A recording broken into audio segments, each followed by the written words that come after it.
Far away stood an old rugged cross, the emblem of suffering and shame. And I love that old cross, where the dearest and best for a world of lost sinners was slain. That old rugged cross, so despised by the world, has a wondrous attraction for me. For the dear Lamb of God left His glory above to bear it to dark Calvary. So cherish the old rugged cross, to my trophies at last I lay down. I'll cling to the old rugged cross and exchange it someday for a crown.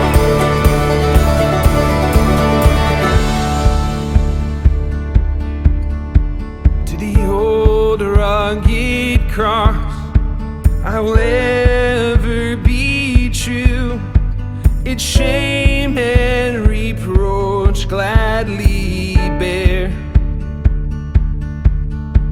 Then He'll call me someday to my home far away, where His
It was a different kind of Passover, to say the least. I remember right when we sat down, Philip leaned over to me and he whispers, "Hey, Thomas, I feel like something special's gonna happen tonight."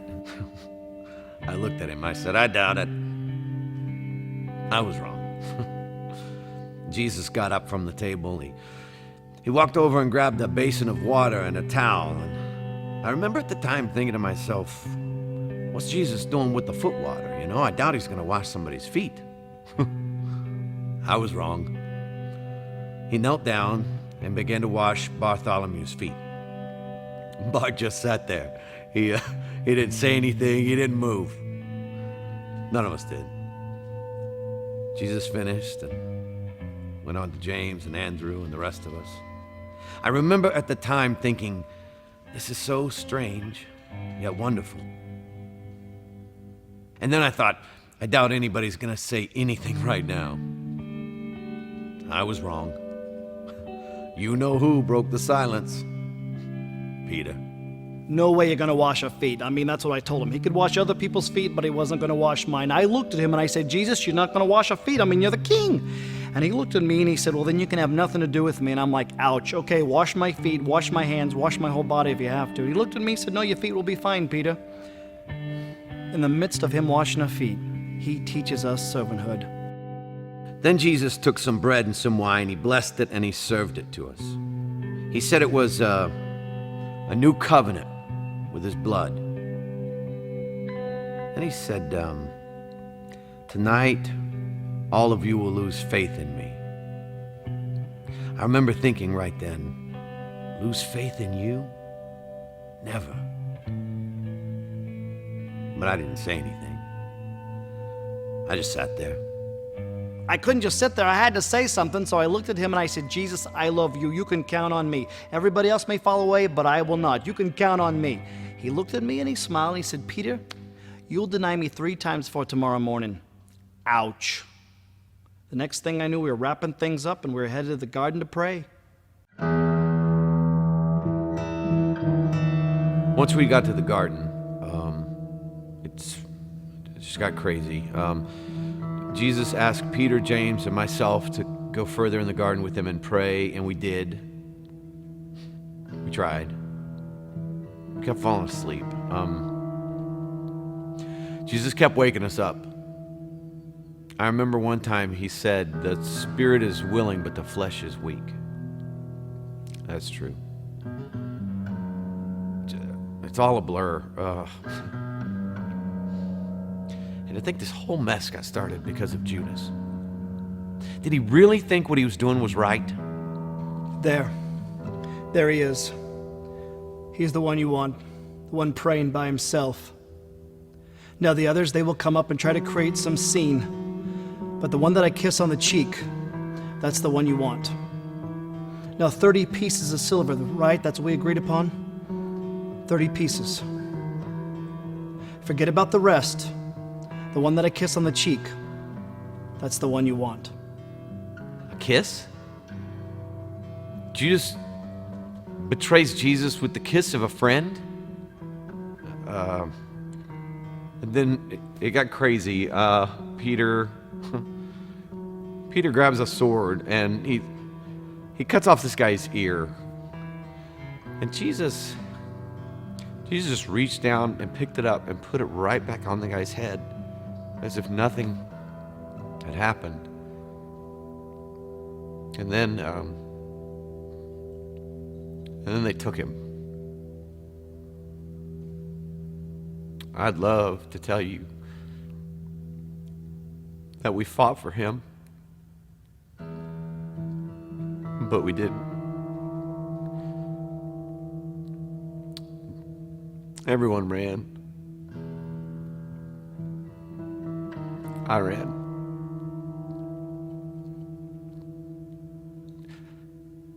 I'm so ashamed. What have I done? What have I done? Was I so stupid to think that I've killed him? I've killed him. I've crucified Jesus.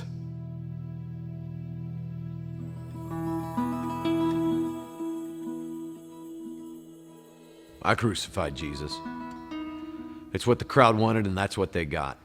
And personally, I don't feel like that man did anything to deserve that, but I was just a soldier doing my job. When the governor gave his sentence, that's when I would go to work. I loved that job. I felt like I was administering justice every time I nailed someone to a tree. But that man didn't deserve that. Didn't make sense to me. It makes no sense. There I was, rotting in a jail cell for stealing, murdering. You name it, I've done it. And I knew the next time I stepped foot outside that jail cell, well, and that was it. So the guards, they came and got me, and they put me beside this guy that was beaten to a pulp. Then Governor Pilate started asking the crowd, which one of these men do you want me to set free?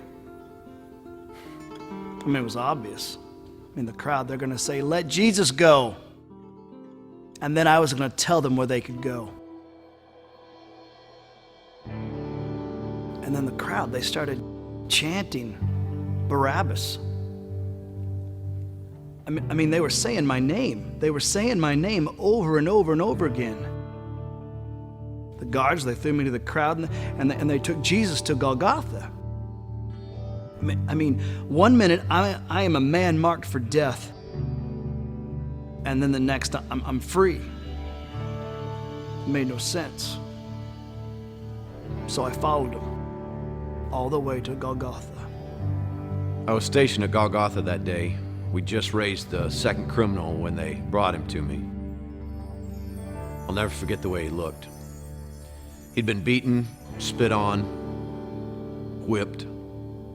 He was unrecognizable as a man. Hideous. What was left of his clothes were stripped off of him, and he was thrown down on the cross. That's when I went to work. Generally, when you crucify a man, the first hand is the most difficult. The criminal wants to get away, he fights you. So I would have 2 soldiers hold him down, but this guy, he didn't put up a fight. I just thought he was exhausted. As an executioner, I've been called every name in the book. I've had men yell at me, plead with me.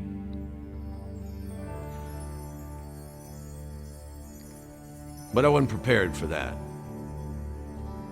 He looked at us. He looked at me.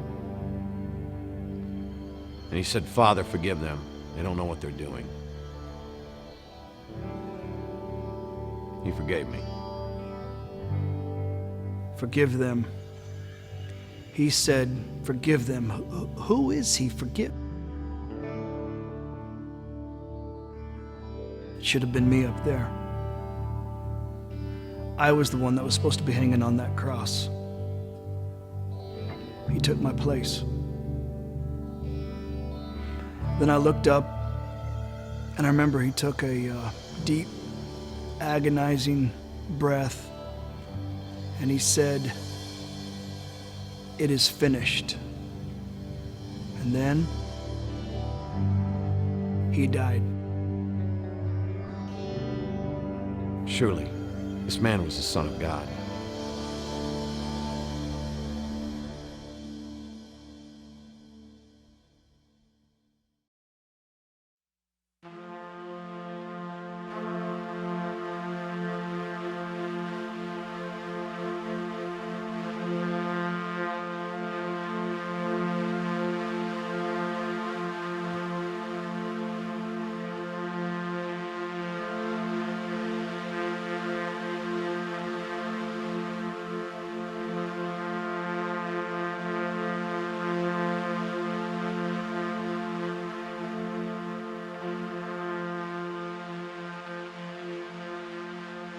Were you there when they crucified my Lord?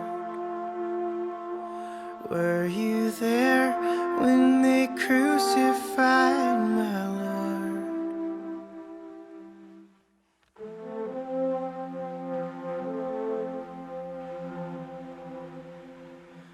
Were you there when they nailed him to the tree?